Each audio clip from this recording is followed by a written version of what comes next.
أعوذ بالله من الشيطان الرجيم بسم الله الرحمن الرحيم. Kalau dalam hidup ini pokoknya ya segalanya penentunya adalah Allah, maka kita pasrah saja, ikhlas saja. Atau pakai bahasa populer kita hidup ini mengalir saja. Cuma harus diingat-ingat, kelihatannya adagiumnya sederhana, mengalir saja. Untuk bisa mengalir itu ada syaratnya. Kalau enggak ya kamu enggak jadi mengalir, tapi mampet. Yang pertama syaratnya orang bisa mengalir saja itu dia harus luwes, fleksibel. Kalau kamu kaku enggak bisa mengalir. Air itu fleksibel. Kalau di depannya ada batu ya dia belok. Kalau ada kayu dia belok. Kalau kamu kaku, tabrakan. Dan kamu macet di situ, kecantol di situ. Maka untuk kamu bisa mengalir harus fleksibel. Syarat kedua harus mau berubah. Hidup yang mengalir itu kan berarti hidup dari masa lalu, dialami di masa kini, dilanjutkan di masa depan. Ini pasti ada perubahan-perubahan. Kalau kamu macet, diam saja, tidak ada perubahan, berarti kamu tidak mengalir. Dan yang terakhir, untuk mengalir itu kamu butuh tempat yang rendah. Kamu harus mau merendah. Air itu mengalir kalau dia alirannya ke bawah. Kalau kamu tinggi, merasa besar, merasa tinggi, merasa pinter, merasa itu berarti kamu tidak merendah. Rasamu rasa yang tinggi. Kalau kamu merasa yang tinggi ya kamu tidak akan mengalir. Jadi rumusnya itu untuk bisa hidupmu mengalir. Ya syarat paling besar adalah ikhlas yang jelas. Oke, itu pengantarnya. Lumayan dapat satu teori. Ya, itu kan lumayan. Malam ini kita lanjutkan dengan para mujaddid. Minggu lalu kita ketemu Jamaluddin Afghani. Malam ini kita ketemu muridnya, Muhammad Abduh dari Mesir.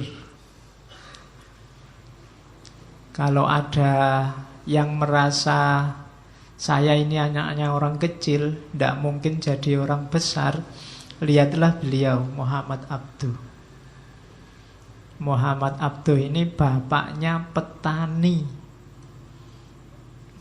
Jadi bukan orang besar, bukan ulama besar, bukan. Bapaknya cuma petani. Jadi kalian jangan minder, bapakmu kebanyakan mungkin lebih dari sekedar petani. Tapi Abduh ini bapaknya petani. Dan pinter sebenarnya Abduh ini, cuma kadang-kadang belajarnya juga mutung, tidak puas. Mungkin karena saking cerdasnya lingkungannya nggak bisa mewadahi keinginannya. Kabarnya Abduh ini umur 10 tahun sudah hafal Quran. Itu pun menghafalkannya cuma 2 bulan. 2 bulan bisa hafal Quran. Kalau kali kan menghantamkan Al-Quran setahun aja kan tidak selesai-selesai. Ya, Abduh 2 bulan hafal Al-Quran. Jadi pada usia 10 tahun. Cuma kemudian di sekolahannya, di Tonto itu dia merasa, kok gini ya pendidikan Islam membosankan. Akhirnya dia pulang dari pondoknya, kalau versi Indonesia, pulang kampung.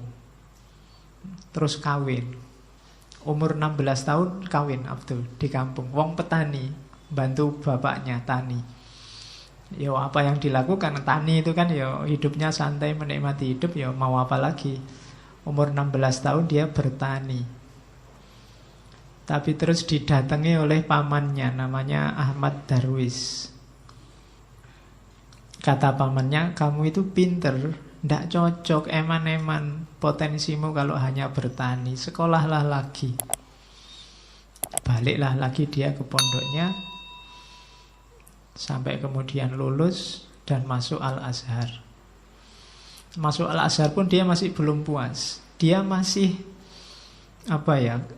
mungkin kayak di pondok itu kan selalu kitab kuning. Dia nggak puas kalau hanya belajar pikirannya orang. Itu dia nggak puas. Lah kita ngasih kontribusi apa kok hanya ikut-ikutan pikirannya orang dari masa lalu. Nggak salah mereka, cuma kita ini tidak ada apa-apanya, berarti tidak memberi kontribusi apa-apa. Maka cuma kali ini dia tidak pulang kampung. Di Al-Azhar dia kecewa kayak Ghazali, lari ke dunia sufi, belajar asketik, belajar uzlah, belajar juhud, belajar wirid kayak Ghazali. Tapi bukan tipenya. Orang itu juga tipe-tipe ya. Kalian harus tahu tipemu.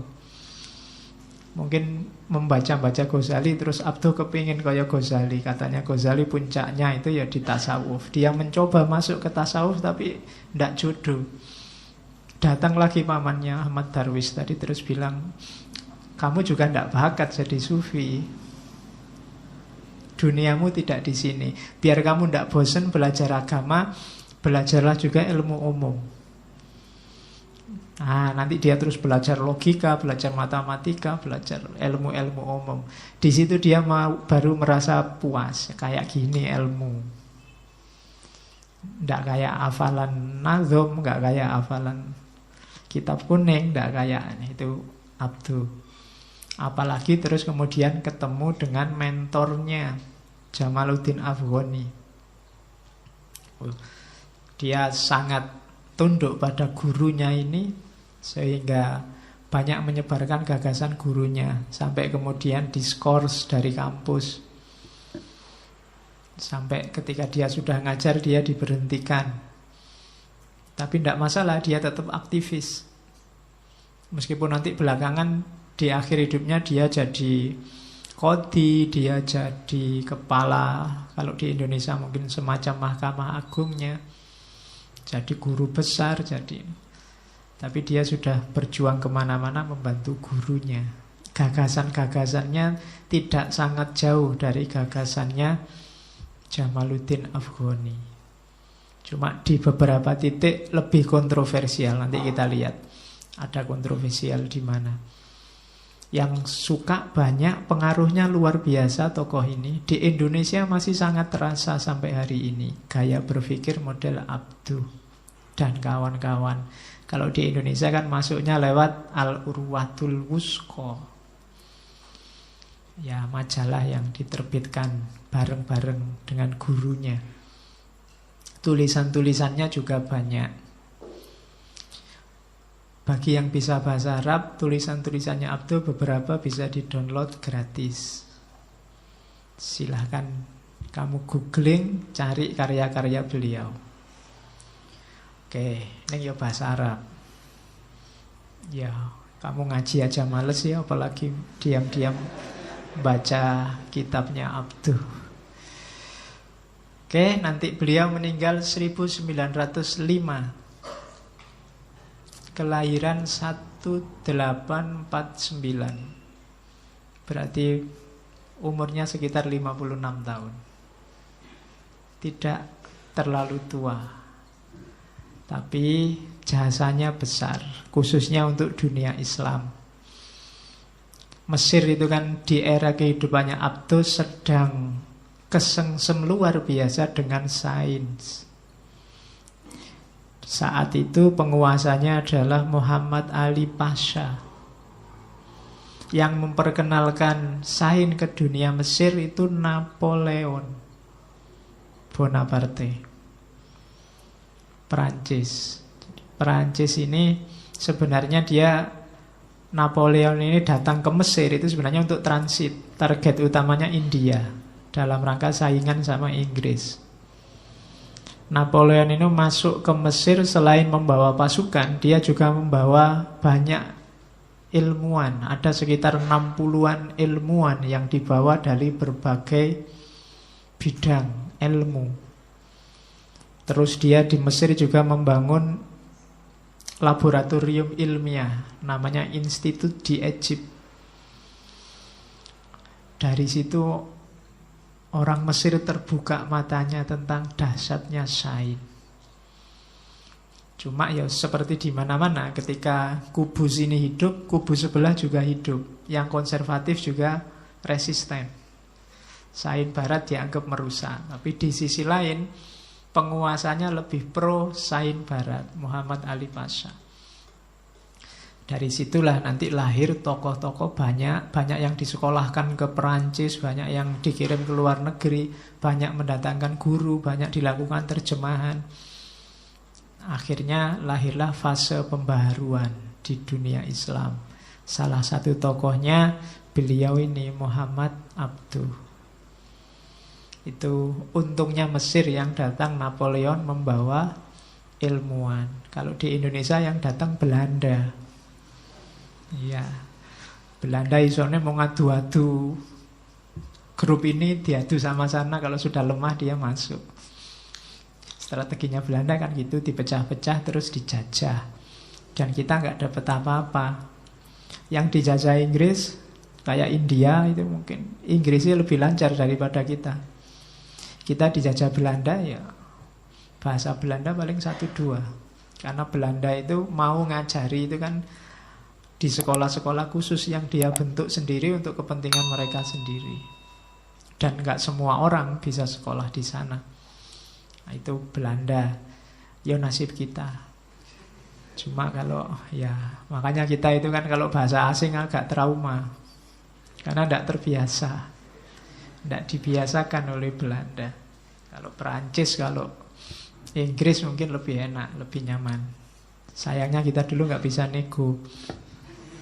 Mbok gantian. Itu kan memang negara-negara Eropa saat itu memang rundingan terus dibagi-bagi. Siapa jajah mana itu dibagi. Jadi ada pembagian wilayah. Dan kita kebetulan kejatah Belanda, negaranya kecil, miskin. Habis kita di hisab zaman itu. Oke, itu pengantarnya. Paling tidak bisa tergambar situasi umat Islam zaman itu. Yang pertama jelas dijajah. Yang kedua jumud, sama kayak di Afghani. Jumud itu mandek, macet.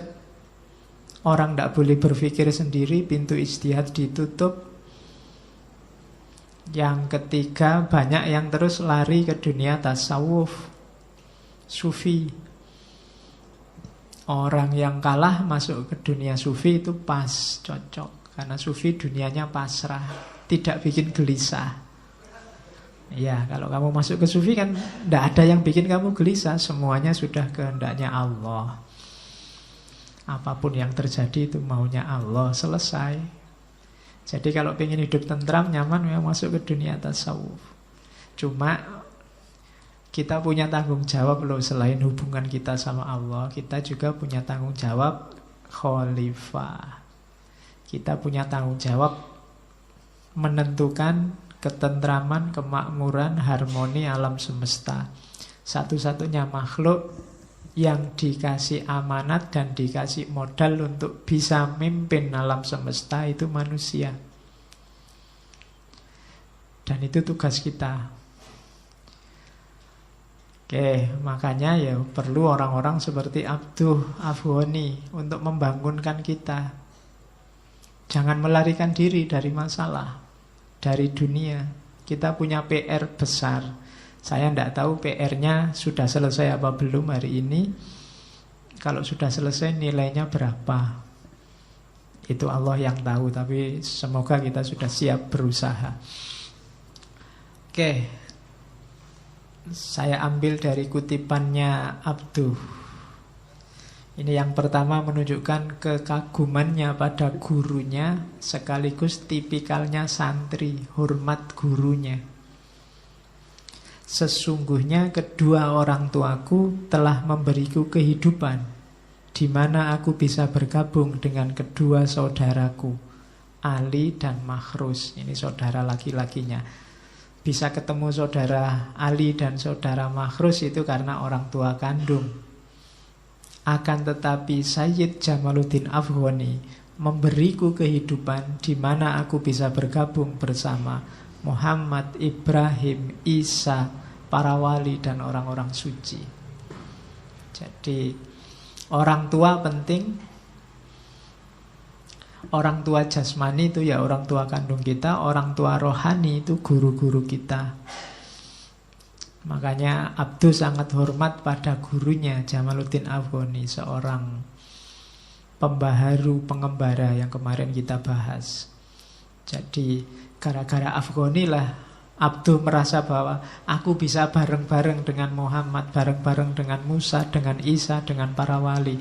Kalau di rumah saja bertani, ya mungkin hidupku tentram. Tapi yang ngumpulnya sama saudaraku, saudara kandung, Ali dan Mahrus. Jadi harus punya mentor. Kalian juga carilah kiblatmu masing-masing. Karena dengan adanya mentor, kamu tidak perlu terlalu capek. Kadang-kadang menilai diri sendiri itu susah. Butuh orang yang lebih dari kamu menilai dirimu. Itu gunanya guru. Makanya Sufi itu sangat menyarankan ada mursyid, tempat kita bergantung. Karena kita ini masih kotor. Yang masih kotor tidak bisa melihat dirinya sendiri. Apalagi membersihkan dirinya sendiri. Butuh seorang guru. Oke, yo kamu cari sendiri. Yang jelas jangan saya. Yo, aku ya sedang nyari guru. Jadi kita semua butuh guru. Kalau ini kan bukan saling berguru, tapi saling belajar. Kita makomnya sama-sama murid. Murid sama murid ngobrol itu ya pasti bukan ngajar, tapi saling belajar. Kita lanjutkan. Ini kalimat luar biasa yang sering dikutip orang dari Abdu. Jadi ceritanya Abdu ini waktu dia dikucilkan, waktu dia di Perancis sama gurunya, sekali-sekali diam-diam dia datang ke Mesir. Ke Mesir. Di Perancis itu dia melihat orang Perancis ini tidak Islam tapi perilakunya sangat Islami. Yang bikin Abdu kagum itu antara lain ceritanya orang jualan koran. Di Perancis kalau jualan koran, ya sudah korannya ditumpuk. Orang butuh ngambil terus naruh uangnya. Itu batinnya Abdu ini. Kalau di negaraku kayak gini, korannya habis, duitnya tidak ada. Iya. Oke. Tapi di Perancis bisa begitu. Satu ketika dia pulang ke Mesir di Iskandaria, baru menginjakkan kaki ke sana, ada pencurian. Apa ya pencurian? Pokoknya ada, ya mungkin kayak gini ning masjid terus kotak infaknya dicuri gitu kan. Nah, padahal baru saja saat dia mendarat di Mesir itu dia dengar suara adzan yang luar biasa yang bikin dia hampir nangis. Tapi setelah itu kok lihat umat Islam ada yang mencuri. Sementara di Mesir sampai korannya dibiarin aja, tidak ada orang berani curang ngambil koran tanpa bayar. Terus keluarlah kalimat yang luar biasa yang terkenal sampai hari ini dari Abdu. Dhahabtu ila biladil ghorbi ra'aitul Islam walam arol muslimin.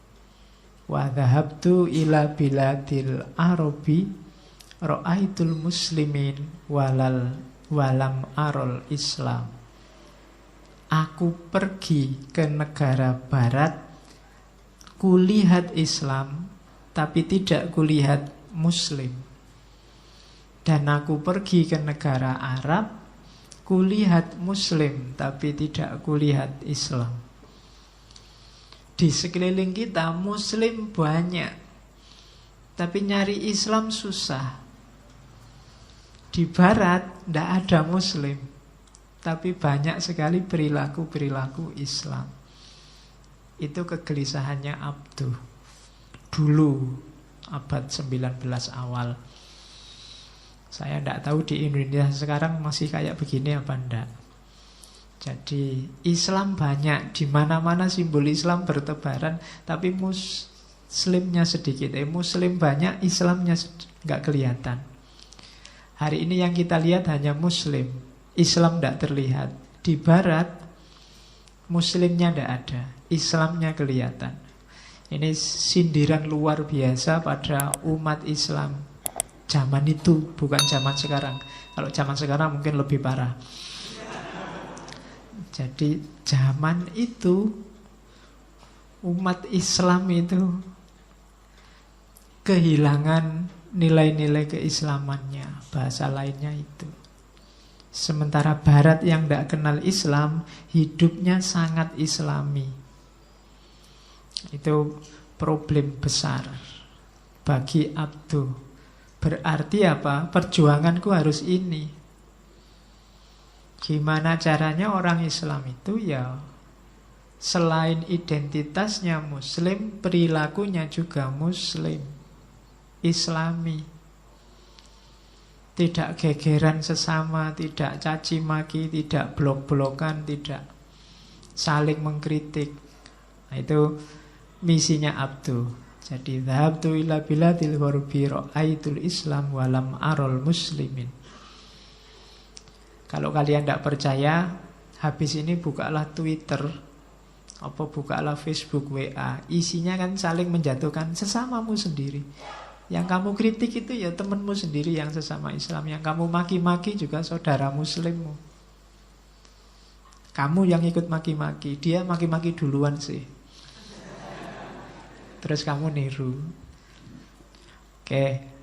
Cuma akhirnya ya semuanya jadi peradaban caci maki. Oke. Maka Abduh mencanangkan 4 agenda besar. Ini saya ambil dari tulisannya Gibb. Yang pertama, agendanya Abduh adalah purifikasi. Islam sudah terlalu kotor, sudah banyak dikotori oleh hal-hal yang tidak Islami. Kalau di level ibadah ya Islam dikotori oleh bid'ah dan khurafat. Secara umum dikotori oleh gagasan, komentar, ajaran, pendapat yang sekarang tidak bisa lagi dibedakan mana Islam yang asli, mana pemikirannya orang, pendapatnya orang tentang Islam. Kita sudah mati-matian ngeyel, diskusi, memperjuangkan, ternyata yang kita bela bukan Islam tapi gagasannya orang tentang Islam. Maka perlu proyek namanya purifikasi. Purifikasi itu sadarkanlah orang-orang, ini loh Islam yang asli, ayat Quran hadisnya yang asli, kalau yang ini tafsirnya. Proyeknya namanya purifikasi, penyucian, mencari originalitasnya Islam. Kegelisahannya secara umum biasanya karena umat Islam sudah sangat terkotak-kotak, kayak Afghani kemarin. Tidak ada Islam itu yang Islam saja. Selalu Islam aliran apa? Selalu Islam model apa? Ikut madhab apa? Selalu begitu. Sebenarnya tidak salah, cuma orang ikut madhab, ikut kotak itu sambil tidak sadar bahwa dia sudah terkotak dan merasa itulah Islam yang benar. Itulah satu-satunya Islam yang paling valid, sehingga yang lain semuanya pasti tidak valid. Terus lahir konflik. Dia tidak sadar bahwa itu ya cuma tafsir, itu tafsirmu, itu tafsirnya dia, itu tafsirnya mereka. Semuanya levelnya tafsir. Cuma orang sering tidak sadar bahwa itu pemahamanmu terhadap Islam tidak sama dan sebangun dengan Islam itu sendiri. Cuma kita tidak sadar.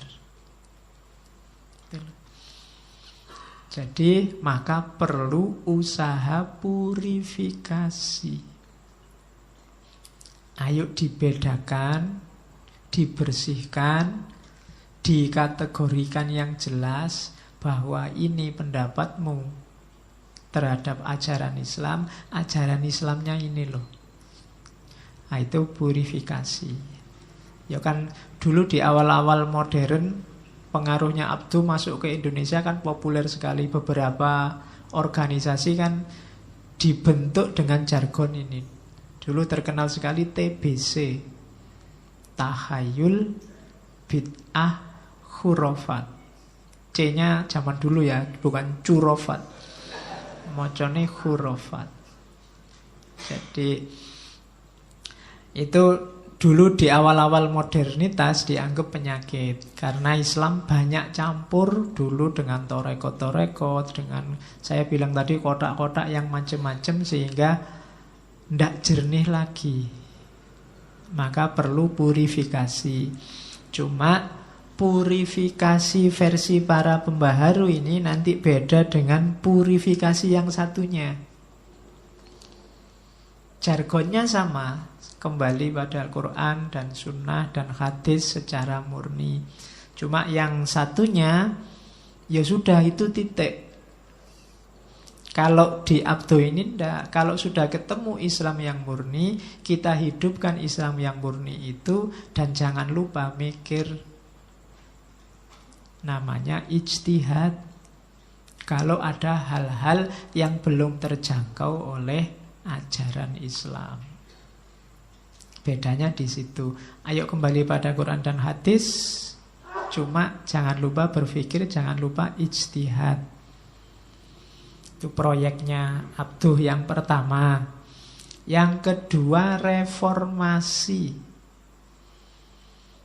Bedakan dengan reformasi di Indonesia. Kalau Abduh, proyek reformasinya sebagian besar di dunia pendidikan.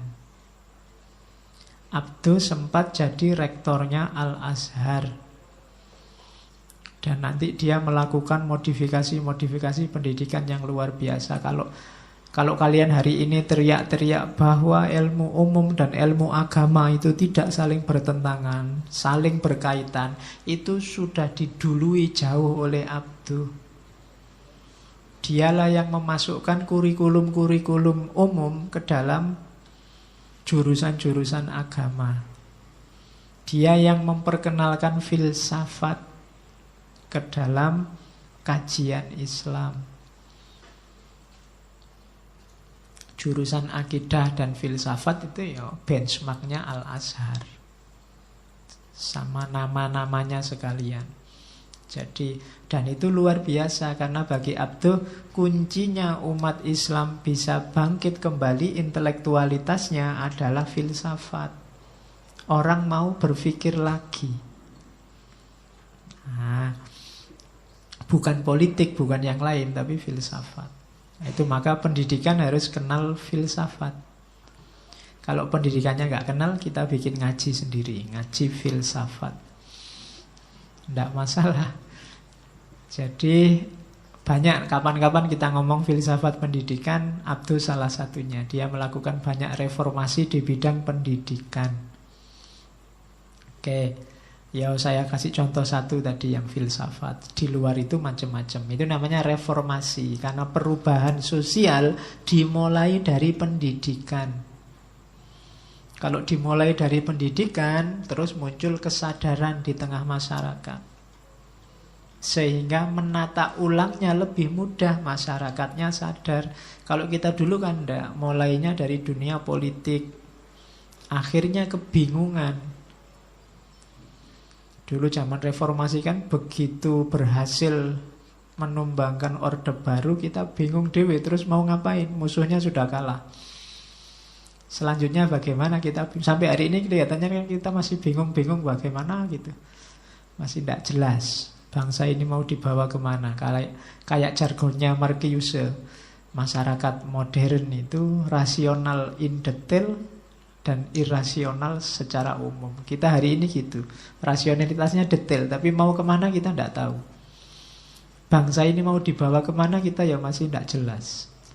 Mau dibikin apa kira-kira 10, 20, 30 tahun lagi kita punya plan apa, punya cetak biru apa Indonesia ke depan, ya mungkin masih gelap. Rasional in detail, tapi secara umum mungkin kita masih bingung. Setiap 5 tahun sekali, tahun keempat kita sudah gegeran. Jadi presiden itu kerjanya hanya tahun ketiga, tahun pertama, kedua masih pontang-panting memahami, ngatur strategi.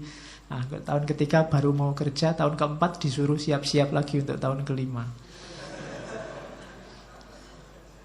Jadi kerjanya praktis tahun ketiga, itu pun kalau nggak kena kasus macem-macem. Oke, nah, akan lebih enak kalau mulainya dari dunia pendidikan, bukan politik. Meskipun di Indonesia ini kelihatannya lebih menonjol politiknya daripada pendidikannya. Ya contohnya gampang, berita politik lebih makan porsi daripada berita pendidikan. Apa ada berita pendidikan? Tidak ada ya. Kalau ada pendaftaran ulang macam-macam kan bukan jadi berita kan itu. Oke. Pendidikan tidak jadi prioritas kita hari ini, padahal nyawa kita di situ. Pendidikan itu kan yang ngurusi rohani, ngurusi mentalnya. Di Indonesia departemen-departemen yang ada itu kan beberapa kan kunci, departemen pendidikan, departemen agama, departemen kesehatan. Kesehatan itu ngurusi fisiknya, pendidikan itu ngurusi mentalnya, agama ngurusi spiritualnya. Dan tiga-tiganya sudah pernah mengalami ada korupsi di situ. Itu kan agak riskan. Ini bidang-bidang paling penting loh. Harusnya fokus kita ke situ, tapi fokus kita malah lebih banyak ke politik, energi kita habis untuk politik. Maka perlu reformasi jilid kedua, reformasi pendidikan. Ya reformasinya yang agak total. Kalau selama ini kan reformasinya teknis. Reformasi teknis itu yang diurusi kurikulum, kemudian ijazah, kemudian transkrip nilai, kemudian izin tidak masuk kuliah, gitu-gitu. Oke, ya kamu sibuk dengan hal-hal kecil. Itu yang disebut rasionalitas in detail. Tapi visi besarnya apa kita tidak punya. Oke, terus yang kedua, yaitu nanti satu tema besar sendiri, reformasi pendidikannya. Abdu, mungkin di filsafat pendidikan kapan-kapan. Yang ketiga, kalau bahasanya Gib, pembelaan Islam. Antara lain ketika dia nulis risalah tauhid. Jadi Abduh itu sangat terpesona oleh sains, tapi dia tidak meninggalkan identitas keislamannya. Cuma dia kecewa umat Islam cara mengemas tauhidnya, mengemas pendidikan agamanya tidak menarik. Nah, di antara cara Abduh untuk mempopulerkan Islam, agama, tauhid itu dengan cara yang menarik. Antara lain dia nulis risalah tauhid. Bukunya tipis, tapi kalau dibaca enak,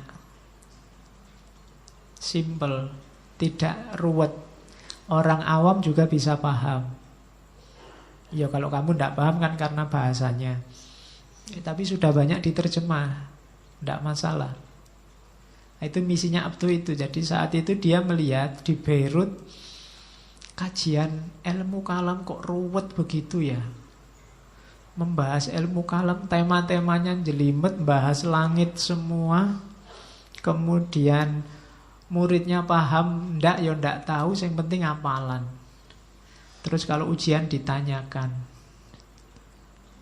manfaatnya ndak banyak. Maka lahirlah risalah tauhid, nanti kita bahas. Kemudian reformulasi ajaran Islam. Reformulasi itu distrukturkan ulang.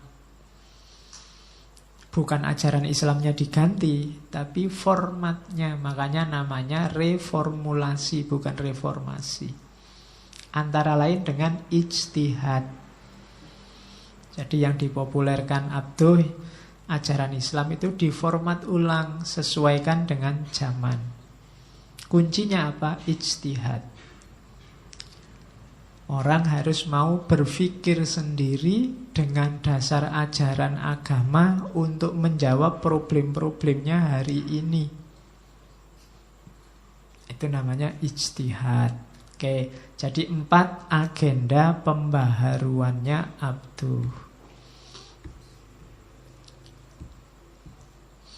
Oke, kok hilang anunya. Terus ini modernisasinya ya, contoh modernisasi yang dilakukan Abduh. Memasukkan ilmu modern. Kemudian mengubah sistem hafalan jadi pemahaman, penalaran. Karena zaman Abduh orang belajar itu selalu dihafalkan. Kelemahannya hafalan itu kalau sudah ujian hilang. Kamu kan gitu, kalau mau ujian dihafalin. Ciri-cirinya ada 5, 1, 2, 3, 4, 5. Nanti begitu ujian selesai hilang.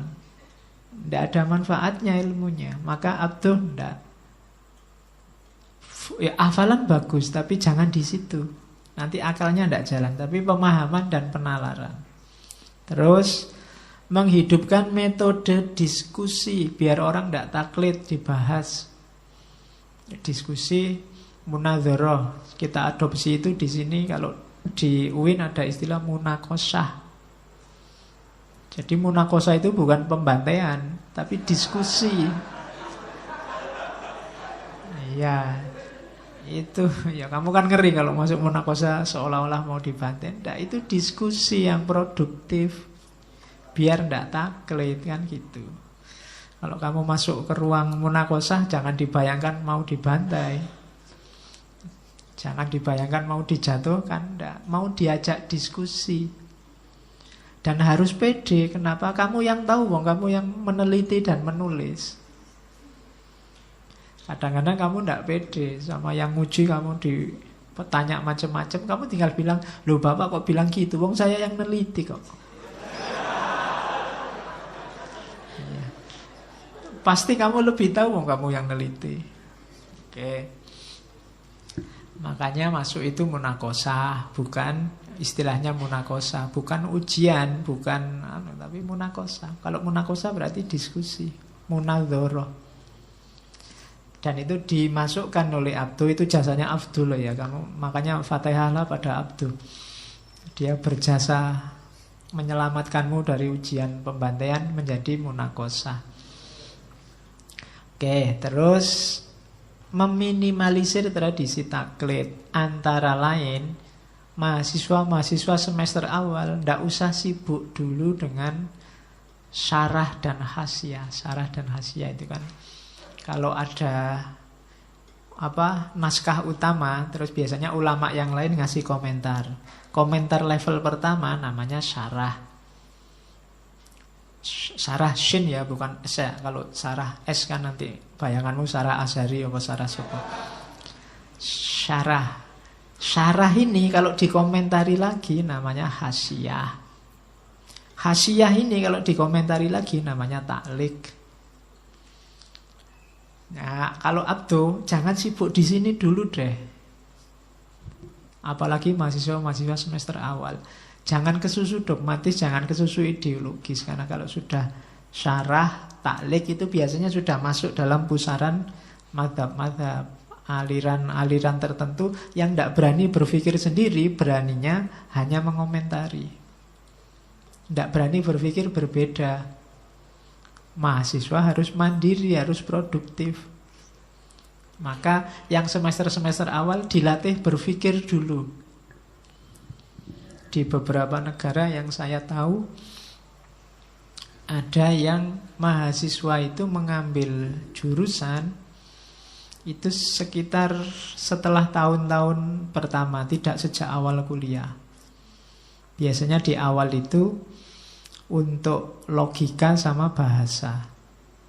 Nanti ngambil, kalau sudah lulus logika sama bahasa baru ngambil jurusan. Itu kalau di kita kan enggak, sejak awal sudah ada jurusannya.